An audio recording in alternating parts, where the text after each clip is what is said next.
Welcome to the deep dive. Today we're really pulling back the curtain on something fundamental. The very first steps an auditor takes. Right. Stuff that happens way before they even look at the numbers. Exactly. We think audits are all about spreadsheets, but these initial decisions, well, they're incredibly complex. They shape the whole engagement, the firm's reputation even.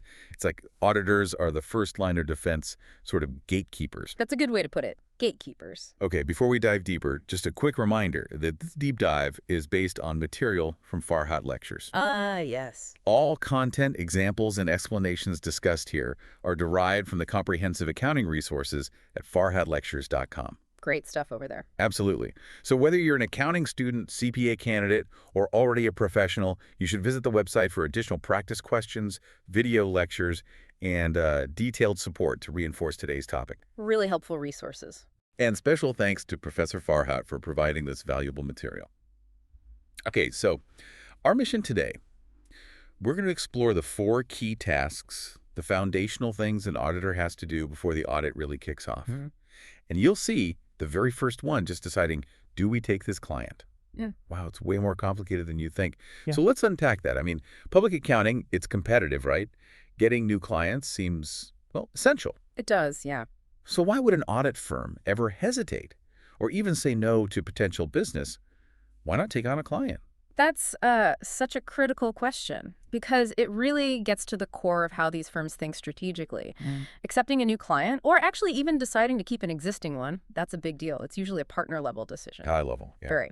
And the main reason, the core reason they're so picky, it's to avoid, well, they call them unrecoverable substantial costs. Unrecoverable substantial costs. Yeah.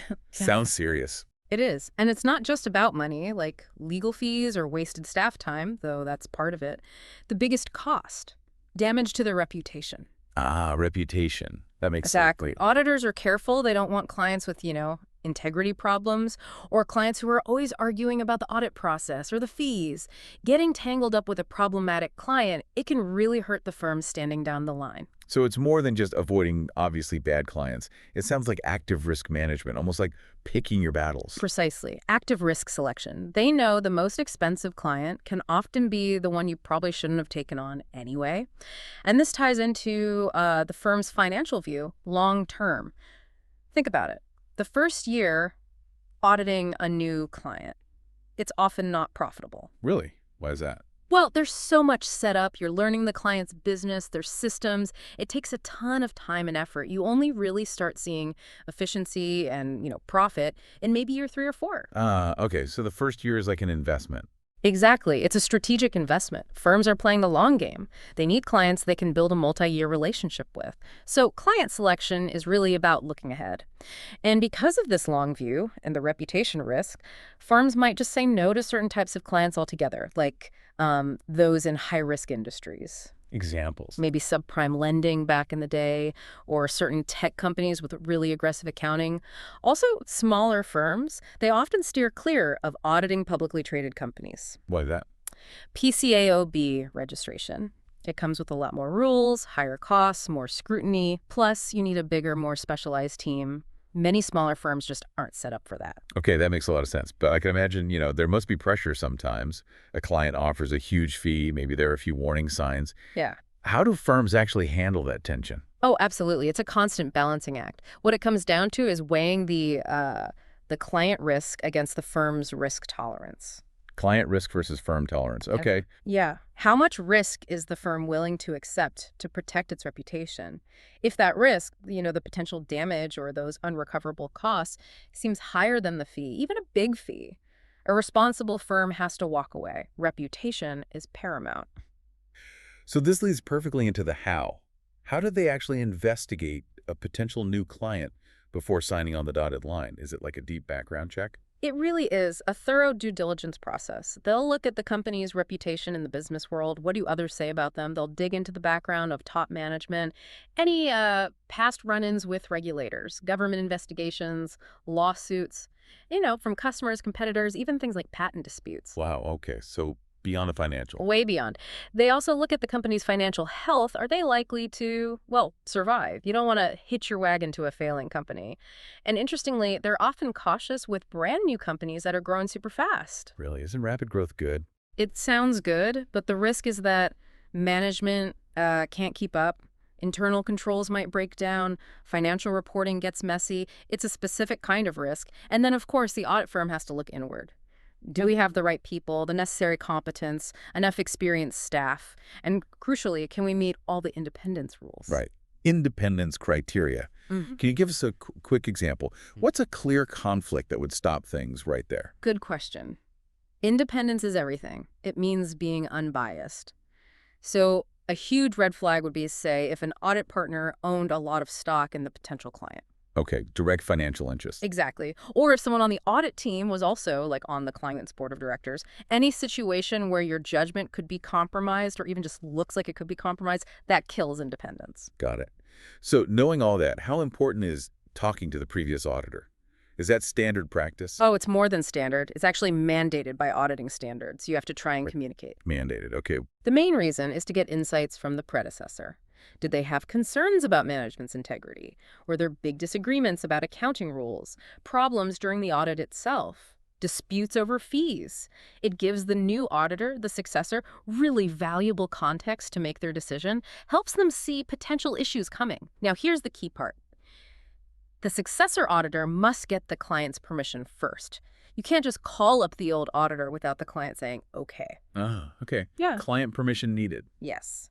The successor initiates, and generally, the predecessor is supposed to respond honestly and fully. But sometimes their response might be limited, maybe because of, say, legal issues. But here's the big red flag scenario. What if the client says, no, you can't talk to them? Ooh, yeah. That sounds bad. Exactly. Or what if the predecessor's response is really vague or restricted? That signals you need to be extremely careful. Something might be hidden. Often, the firm would just walk away at that point. And if there is no previous auditor, or if communication is blocked, the firm isn't stuck. They can do other research. Like what? They might talk to the company's lawyers, bankers, other CPAs who know the industry, maybe even other businesses that deal with them. For really complex situations, especially checking out key managers, they might even hire a professional investigator. Wow, private investigators. It can happen, yeah, especially checking for any history of fraud. Remember, the audit firm is taking on a lot of liability here. They need to be thorough. Okay, so they're super careful about accepting clients. Yeah. But what about once a client is on board? Is it just smooth sailing after year one? Do they reevaluate? Absolutely, they reevaluate. CPA firms review current clients annually. It's a formal process to decide, should we continue this relationship? Annually, okay. Yeah, because auditors learn a lot more about a client once they've been working with them. They're constantly assessing things based on new information. Yeah. And there are definitely reasons they might decide to cease working with a client. Such. Well, maybe integrity concerns pop up later. Or there were major fights over the scope of the audit in the past. Maybe the client keeps delaying things, not giving access to records on time. Or disputes about the final audit opinion. Even something as basic as not paying their bills. Unpaid fees, yeah, that makes sense. Right. Also, if the client's risk profile changes significantly, maybe they grow too fast for the audit firm to handle properly, or they get involved in a big regulatory investigation or major lawsuits. The core principle is the same as acceptance. Even if there's money to be made in the short term, if the long-term risk to reputation to liability becomes too high, the auditor may well decide to disengage. Protecting the firm comes first. This brings up something you mentioned earlier, acceptable audit risk. How does that factor into accepting a client? And maybe even what they charge? Seems like it could get tricky. It's a key part of the strategy, not really tricky, more like an adjustment mechanism. When they investigate a potential client, that helps them set the initial acceptable audit risk level. Now, if the firm decides this risk level has to be really, really low, meaning they're not willing to take much chance that the financial statements are wrong, what does that imply? More work for the auditors. Exactly. More work, more testing, deeper dives into transactions. And naturally, that means higher audit expenses for the firm, which usually translates to elevated audit fees for the client. So, for example, like in the source material, if the acceptable audit risk is low, but they still think the client is okay overall, they may still accept the engagement and increase the fee proposed to the client. They charge more to cover the extra effort needed because of that risk. Okay, so risk level directly impacts the price tag. Directly. And interestingly, an auditor might accept a client known for being financially aggressive, taking risks, if the management team has a solid reputation of integrity. Ah, so integrity can offset aggressive strategy sometimes. Yeah. To a degree.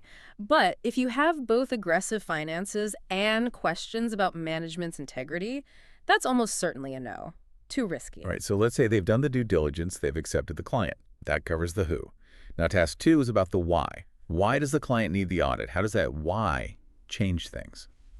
Understanding the reason, a purpose of the audit is huge. It influences subsequent planning quite a bit. It affects the scope, the focus, the timing.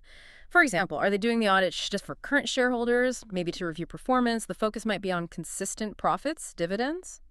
Okay. Or is it for an IPO, an initial public offering? That's a whole different level. How so? An IPO audit is incredibly intense, much more detail needed, tons of disclosures, strict SEC rules apply.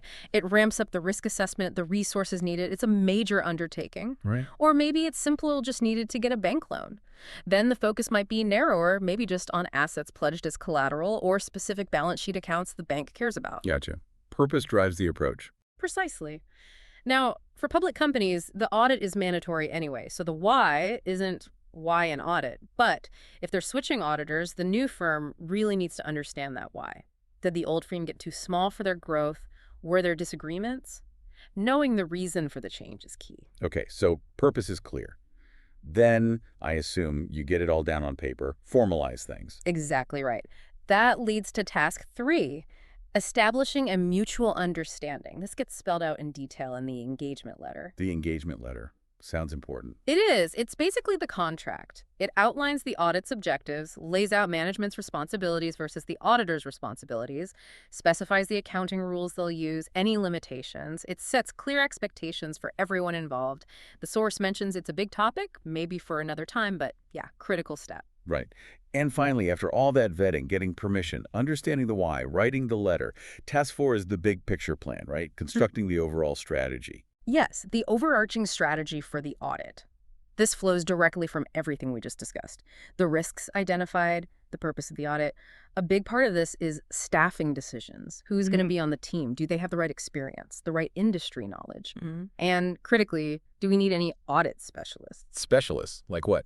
Well, say you're auditing a really complex software company. You might need an expert in a software revenue recognition, or an oil and gas company. You might need someone who truly understands how to value energy reserves or handle depletion accounting, things a general auditor might not know deeply. So bringing in outside expertise if needed. Exactly. But the strategy is broader than just staffing.